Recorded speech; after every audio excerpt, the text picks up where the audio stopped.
Salut, c'est Trado, je suis content de vous retrouver pour la mise à jour de l'analyse technique de l'or, de l'argent et de Bitcoin. On commence comme d'habitude par les précautions d'usage. Rien de ce qui suit n'est un conseil en investissement, il s'agit simplement d'un partage donné à titre informatif, pédagogique, basé sur ma méthode d'accumulation rationnelle. Je partage avec vous ce que je fais, mais cela ne suffirait à vous inciter à acheter ou à vendre quoi que ce soit. On commence par l'analyse technique de l'or libellé en euros. Et l'or libellé en euros vient de s'extraire de la résistance des 34 000. Et cette résistance des 34 000 fait que cette résistance, justement, change de polarité, elle devient support. Et à partir de maintenant, tout retour sur la zone des 34 000 devra être considéré comme un retour sur une zone d'accumulation rationnelle. Nous avons une tendance qui est neutre, puisque nous sommes au-dessus d'une moyenne mobile à 20 semaines qui descend. Mais en tout cas, ce n'était pas une mince affaire. On a réussi à se débarrasser de cette zone de résistance qui maintenant devient support.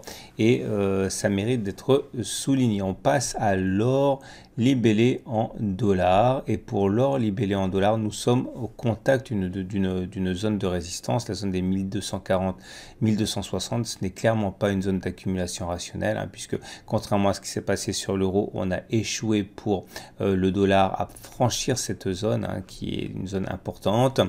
La zone d'accumulation rationnelle serait un retour sur les 1200 ou alors une clôture au-dessus des 1260, tendance neutre avec les cours qui sont au-dessus du moyenne mobile à 20 semaines qui descend. On passe à l'analyse technique de l'argent libellé en euros. Et pour l'argent libellé en euros, depuis qu'on a réussi à s'extraire de la zone de support ici, l'augmentation de la valeur de l'argent est régulière. La zone d'accumulation rationnelle est ici, elle commence sur la partie rouge aux alentours de 12,4. Nous ne sommes pas sur une zone d'accumulation rationnelle. Et plus on se rapproche des 13,1, plus c'est une situation qui est dangereuse. On est toujours en tendance baissière avec les cours qui sont en dessous de la moyenne mobile à 20 semaines qui descend. L'argent libellé en dollars, à présent, on n'est pas non plus sur une zone d'accumulation rationnelle. La zone d'accumulation rationnelle était là, elle était en rouge. On a eu plusieurs fois l'occasion de se renforcer sur ces niveaux. En tout cas, pour l'instant, on se dirige lentement vers les 15,2, 15,8. Plus on se rapproche des 15,2, 15,8, plus on est menacé pour une attaque baissière. La zone d'accumulation rationnelle est donc à partir de 14,4, ou alors en franchissement de la zone grise, en franchissement et en clôture au-dessus des 15,8. Mais pour l'instant, si vous n'avez pas accumulé auparavant, vous devez simplement laisser les cours évoluer.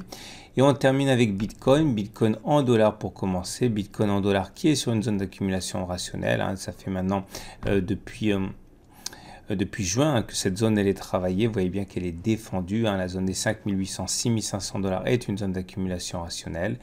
La tendance elle est encore baissière puisqu'on est en dessous de la moyenne mobile à 20 semaines qui descend. Et on termine avec l'analyse technique de Bitcoin libellé en euros. Et on est en train de s'éloigner de la zone d'accumulation rationnelle. Attention, les 4700, 5500 pouvaient être mis à profit. Pour l'instant, il semble que l'on veuille maintenant décoller. La tendance est toujours baissière puisqu'on est en dessous de la moyenne mobile à 20 semaines qui descend. Voilà. J'espère que cela vous aura utile. Je vous rappelle que mon partenaire privilégié pour l'or, pour l'argent, le bitcoin, c'est aucoffre.com. Aucoffre.com qui vous permet d'acheter de l'or et de l'argent dès quelques dizaines d'euros, ce qui permet parfaitement de coller à la méthode d'accumulation rationnelle. Quant à Bitcoin, vous le savez, des centaines de millions ont été dérobés l'année dernière sur les plateformes de crypto-monnaie. Cela ne peut pas vous arriver si vous avez une clé qui est mise dans des conditions de sécurité maximale, comme c'est le cas avec mon partenaire Aucoffre qui vous permet d'accumuler des bitcoins et des demi-bitcoins et de les mettre sur des plateformes protégées dans des chambres spéciales. Je vous souhaite une très bonne journée et je vous dis à la semaine prochaine pour la mise à jour.